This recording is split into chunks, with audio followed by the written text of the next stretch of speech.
সুপ্রিয় পঞ্চম শ্রেণীর শিক্ষার্থীবৃন্দ, আশা করি তোমরা ভালো আছো। যারা বৃত্তি প্রত্যাশী শিক্ষার্থীবৃন্দ আছো তাদের জন্য শুভকামনা রইল। আজকে আমরা কথা বলবো তোমাদের অনুশীলনী 12 এর এখানে মোট 9টি প্রশ্ন রয়েছে। এই 9টি প্রশ্ন থেকে আমরা এটা 3টা পার্টে করব, কারণ আমি ভিডিওগুলো ছোট ছোট করে করি, সেটা তোমাদের জন্যই। তো এখানে 1, 2 এই দুইটা আজকের পর্বে হবে, আর আগামী পর্বে হবে 3, 4, 5, 6, এটা একটু বড় হবে, আর একদম শেষ যে পর্বটা সেটা হবে 7, 8, 9। তো এখানে কারণ আছে, কারণ বলতে আমরা শুধু 1, 2 শুধু আমাদের ক্যালেন্ডার নিয়ে কথা বলবো, আর 3, 4, 5 আমরা অধিবর্ষ নিয়ে কথা বলবো, আর বাকিগুলো হচ্ছে আমরা 7, 8, 9 এগুলো আমরা 24 ঘন্টা যে সময়সূচি আসে সেইগুলো নিয়ে আমরা কথা বলবো। তো ইউটিউব থেকে যারা দেখছো তারা কিন্তু উপরে একটা লিঙ্ক এইমাত্র আসছে, সেখানে ক্লিক করলে তোমরা দেখে নিতে পারবে। যারা ফেসবুক থেকে দেখছো তারা পেজে যায়, এখানে অনেকগুলো ভিডিও দেওয়া আছে, সিরিয়ালে দেওয়া আছে, এগুলো দেখে নিতে পারবে। তো আমরা দেখি এখানে বলছে কি, 1 নম্বরে বলছে নিচের মাসগুলোর দিন সংখ্যা লেখো। এখানে বাংলা মাস দেওয়া আছে, শ্রাবণ, ভাদ্র, অগ্রহায়ণ, চৈত্র, তারপরে এপ্রিল। এখানে আবার দেওয়া আছে ইংরেজি মাস, সেটা হচ্ছে এপ্রিল, জুলাই, আগস্ট, সেপ্টেম্বর, এগুলো দেওয়া আছে। তো আমাদেরকে লিখতে হবে কোন মাসটা কত দিনে যায়। তো আমরা বাংলা মাসের ক্ষেত্রে আমরা যেটা শিখেছিলাম, আমরা কিন্তু প্রথম ভিডিওতে, এই অধ্যায় 12 এর প্রথম ভিডিওতে আমরা এগুলো নিয়ে আলোচনা করেছিলাম। তো বাংলা মাস আমরা প্রথম যে 5টা মাস আছে সেটা হচ্ছে 31 দিনে যাবে, এরপরে বাকি যে 7টা মাস আছে সবগুলাই 30 দিনে যাবে, আমরা ওইভাবেই শিখেছি। আর ইংরেজির ক্ষেত্রে আমরা যেটা আলোচনা করেছিলাম সেটা হচ্ছে আমরা এই হাতের গণনা দিয়ে, যে জানুয়ারি, ফেব্রুয়ারি, মার্চ, এপ্রিল, মে, জুন, জুলাই, এইভাবে আমরা গণনা করব। গণনা করার পরে যেটা উপরে পড়বে, মানে আমাদের যে উপরের অংশটায় পড়বে সেটা হচ্ছে 31 দিনে যাবে, আর যেটা নিচে যাবে গণনায় সেটা হচ্ছে 30 দিনে, কিন্তু ফেব্রুয়ারি হচ্ছে 28 দিনে। তো ফেব্রুয়ারি কখনো 29 দিনে যায়, সেটাও আমরা আলোচনা করেছি, এই ভিডিওগুলো দেখে আসলে তোমাদের সহজ হবে।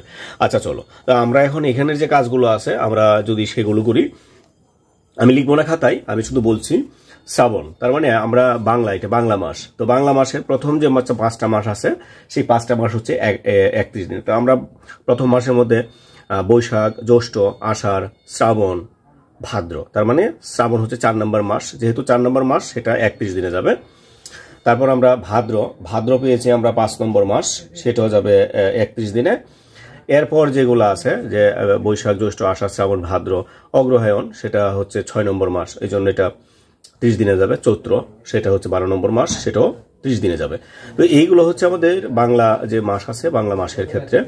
এখন আমরা ইংরেজি মাসের ক্ষেত্রে আমরা দেখি, এটা বলছে কি এপ্রিল, আমরা দেখবো এপ্রিলটা কত দিনে যায়। তো এপ্রিলটা এখানে আমরা যদি গণনা করি, আমরা একটু আগে যেটা বললাম, জানুয়ারি, ফেব্রুয়ারি, মার্চ, এপ্রিল, এপ্রিল নিচের অংশে পড়েছে, তার মানে এপ্রিলটা যাবে 30 দিনে।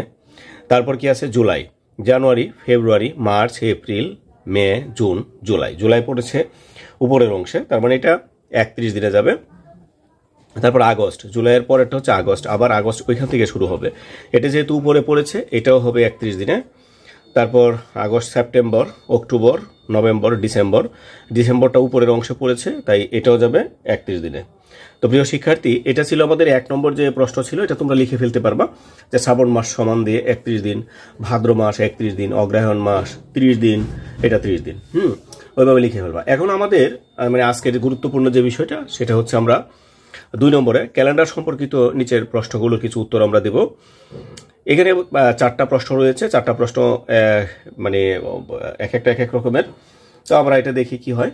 আমাদের প্রথমটা বলছে 25শে বৈশাখ এর 20 দিন পর তারিখটি কত হবে।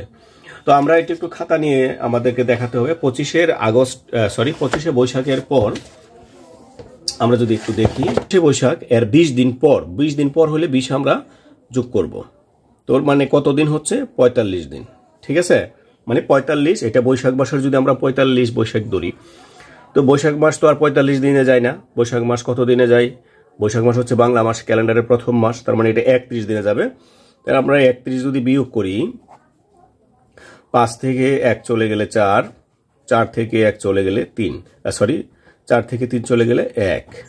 তো এখানে কত আসলো, 14 তারিখ আসলো। এটা কোন মাসের, বৈশাখ যেহেতু আসছে, বৈশাখের পরের মাস, তার মানে জ্যৈষ্ঠ মাসের 14 তারিখ হবে। বৈশাখ মাসের 25 দিনের 25শে বৈশাখের 20 দিন পর হবে জ্যৈষ্ঠ মাসের 14 তারিখ।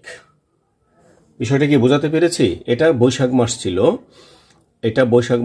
বৈশাখ মাসের 25 তারিখ ছিল। বলছে এর ঠিক 20 দিন পর, 20 দিন পর হলে 20 দিন এটার সাথে যোগ হবে, যোগ হলে এটা বৈশাখ মাস কত 45 তারিখ হয়ে গেছে। কিন্তু আমাদের বৈশাখ মাসের তো আর 45 তারিখ নাই, আমাদের আছে 31 তারিখ, 31 দিনে মাস যায়। তাই 31 বিয়োগ করলাম, বিয়োগ করলে কত দিন থাকে? বৈশাখ মাস শেষ হয়ে গেলেও আরো 14 দিন থাকে। তার মানে বৈশাখ মাসের পরে হচ্ছে জ্যৈষ্ঠ মাসের হচ্ছে 14 তারিখ। তো এটা আমাদের হলো। এখানে আর একটা প্রশ্ন আছে, এই প্রশ্নটা বলছে 25শে জুন এর 49 দিন পরের তারিখটি কি হবে? তো 25শে জুন এর 49 দিন পর, চলো আমরা দেখি একটু। 25শে জুন আমরা একটু যদি এখানে দেখি, 25শে জুন এর 49 দিন, তাহলে 49 আমরা যোগ করি, 9 আর 5 হচ্ছে 14, 14 4 হাতের আছে 1, 1 আর 4 5, 5 আর 2 হচ্ছে 7। তো এখন আমরা যেটা করেছিলাম জুন মাস, তাই না? তাহলে জুন মাস কত দিনে যায়? কারণ জুন মাসের 74 তারিখ হয়ে যাচ্ছে, তাই না? কিন্তু জুন মাস তো আর ওইভাবে যায় না, তাই না? তাহলে জুন মাস আমরা দেখি জানুয়ারি, ফেব্রুয়ারি, মার্চ, এপ্রিল, মে, জুন। জুন হচ্ছে 30 দিনে যায়। তাহলে জুন হচ্ছে যদি 30 দিনে যায়, আমরা 30 এখান থেকে বাদ দিয়ে দিই।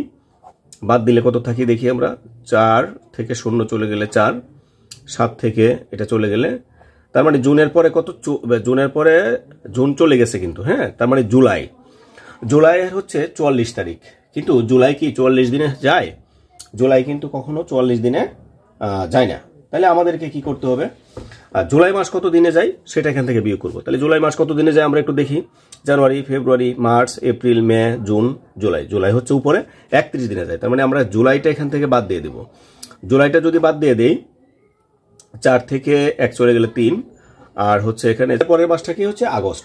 তাহলে এটা আগস্টের কত তারিখ হচ্ছে? 13 তারিখ। তাহলে জুনের 25 তারিখের পরে 49 দিন পরে আগস্টের কত তারিখ হবে? আগস্টের হবে 13 তারিখ। এটা আমাদের আরেকটা। তো আমরা পরে আরো দুইটা রয়েছে, আমরা দুইটা সমস্যা একটু দেখি। এখানে যেটা বলছে যদি 3রা মে, এটাকে আমরা বলেছিলাম যে 3 দিয়ে রো আকার থাকলে আমরা কি বলবো? 3রা মে মঙ্গলবার হয়, তবে 31শে মে কি বার হবে? বিষয়টা একটু খেয়াল করি আমরা। 3রা মে মঙ্গলবার হলে 31শে মে কি বার হবে? তো 31শে মে কি বার হবে আমরা দেখি। তাহলে 3রা মে থেকে 31শে মে এটা কতদিন হয় আমরা একটু দেখি। আমরা এটা কত, সরি এটা হচ্ছে 2, এটা 3 নম্বর, তাই না? তাহলে 31শে মে আমি বের করব। এর আগেরটা কি? আমরা 3রা মে থেকে শুরু করেছি, তাহলে এটা কত হলো? 28 দিন। আমরা জানি কি কতদিন পর পর বার চেঞ্জ হয়? আমরা জানি বারটা চেঞ্জ হয়ে হচ্ছে 7 দিন পর পর।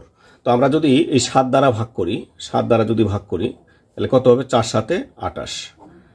তার মানে এখানে ভাগশেষ কিছুই থাকছে না। এটা কেন থাকছে না, কেন হচ্ছে না এবং কিভাবে আমরা গণনা করি সেটা কিন্তু আমরা আগের ভিডিওতে বিভিন্নভাবে অনেক উদাহরণের মাধ্যমে বুঝিয়েছি, সেটা দেখে আসতে পারো। তো এখন এখানে যেহেতু থাকছে না, তাহলে মঙ্গলবারে আবার মানে এটা সোমবারে শেষ হয়ে গেছে, তাই না? তার মানে পরের দিনটা কি হবে? এটা হবে 31শে মে, বারটা হবে এখান থেকে 1 যোগ হবে, কারণ ওই তারিখটা যেহেতু আমরা ধরেছি এখানে 1 যোগ হবে, তার মানে আবার এটা মঙ্গলবারই শুরু হবে। ঠিক আছে, ভাগশেষ মিলে যায়, তার মানে যে বার থেকে শুরু হয়েছে এই বারটাই হবে। আশা করি তোমাদেরকে আমি বোঝাতে পেরেছি। আমি আবারও বলি, 7 দ্বারা ভাগ করলে ভাগশেষ যদি মিলে যায়, তার মানে যত দ্বারা তুমি ভাগ মানে যেই সংখ্যা যেই বার থেকে তুমি গণনা করেছো এইবারই হবে। তার মানে এটা কি? আমরা গণনা করেছিলাম মঙ্গলবার, তার মানে ওই দিনটা হবে মঙ্গলবার। এটা গেল আমাদের 3 নম্বর। আমাদের 4 নম্বর আরেকটি সমস্যা রয়েছে, আজকের আমাদের শেষ। 4 নম্বরে যেটা বলেছে সেটা বলছে যদি 1 অক্টোবর শনিবার হয় তবে 31 অক্টোবর কি বার হবে? আগের মতোই 1 অক্টোবর, মানে এখানে 31 অক্টোবর আর এটা 1 অক্টোবর। তাহলে আমরা কি করব? 31 অক্টোবর থেকে 1 অক্টোবর আমরা বাদ দিয়ে দিব। 31 অক্টোবর থেকে 1 অক্টোবর যদি আমরা বাদ দিই তাহলে কত থাকে এখানে? 30 দিন। এবার আমরা কি করব? এই 7 দ্বারা আমরা 30কে যদি ভাগ করি তাহলে কত হবে? এখানে 4 7 28।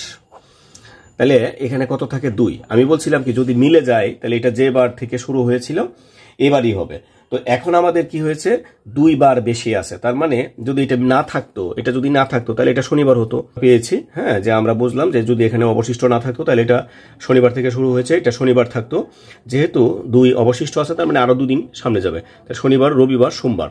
তাহলে আমরা যেটা পেলাম 1 অক্টোবর যদি শনিবার হয় 31 অক্টোবর হবে সোমবার। তো প্রিয় শিক্ষার্থী, আজকের এই অংশটুকুই তোমরা কতটুকু শিখেছো বা কতটুকু শিখতে পেরেছো সেটা আমাকে জানালে আমি খুশি হব। আর আগামী ভিডিওটা বাকি যে 3, 4, 5, 6 এই 4টা প্রশ্নের সমাধান করব, একটু লং হবে। এরপরের ভিডিওতে আমরা এটা শেষ করব। আজকে এখানে বিদায় নিচ্ছি। তাহলে সবাই ভালো থেকো, ধন্যবাদ সবাইকে।